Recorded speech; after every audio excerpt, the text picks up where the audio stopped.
Hello viewers, मैं हूं सुबह आपके साथ और अपने चैनल लाइफ विद सुबह शाम में आपको वेलकम करती हूं। एक दफ़ा का जिक्र है कि एक बड़े लिखारी साहब थे जिनका नाम था खलीलुर रहमान कमर। अब ये लिखारी साहब अपनी कहानियों और ड्रामों के ज़रिए पूरे मुल्क में मशहूर थे,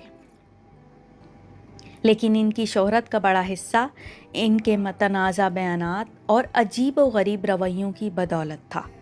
कहानी शुरू होती है एक दिन जब खलील साहब अपनी इल्हामी स्क्रिप्ट के साथ बैठे हुए थे। अचानक एक सहाफ़ी इनसे मिलने आया और पूछा, सर, ये जो आप लिखते हैं इसमें इतनी नफ़रत और तज़ाद कहाँ से आता है? खलील साहब मुस्कुराए और फिर संजीदा होकर बोले, देखो, मेरे स्क्रिप्ट ऊपर से आते हैं, ये आम दुनिया के लोग समझ नहीं सकते। सहाफ़ी ने हैरत से पूछा, ऊपर से मतलब आसमान से?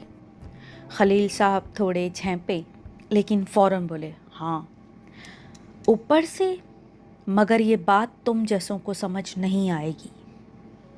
अब जनाब रात को खलील साहब ने एक लड़की के बारे में नया डायलॉग लिखा। लड़की के जिस्म में है क्या? जैसे ही ये लिखा, इनके कमरे की खिड़की खुद ब खुद खुली और एक आवाज़ आई, भाई, ये डायलॉग कब तक बेचते रहोगे? कोई नया मवाद लेकर आओ। खलील साहब घबरा के बोले, कौन है, कौन है? आवाज़ ने कहा, मैं तुम्हारी ही तख्लीक हूँ, वो किरदार जिसे तुमने हर लड़की को नीचा दिखाने के लिए बनाया था। बस अब बहुत हो गया। खलील साहब ने जल्दी से लाइट बंद की और बिस्तर में घुस गए, लेकिन अगले दिन वो दोबारा एक शो में नज़र आए जहाँ उन्होंने एक और लड़की को शट अप कह दिया।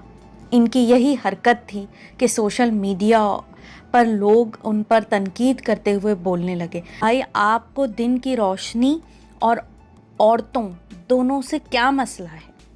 अब कहानी का दिलचस्प हिस्सा आता है। एक दिन खलील साहब ने ख्वाब में देखा कि वो एक ऐसी दुनिया में हैं जहाँ सब औरतें इनके किरदारों की तरह बोलती हैं। हर तरफ से आवाज़ें आ रही थीं, shut up Khalil, shut up Khalil. लड़के के दिमाग में है क्या? तुम्हारे स्क्रिप्ट ऊपर से नहीं, कहीं और से आते हैं। ये सुनकर खलील साहब पसीने में शराबोर उठे और सोचा, शायद वक्त आ गया है, कुछ बदलना चाहिए।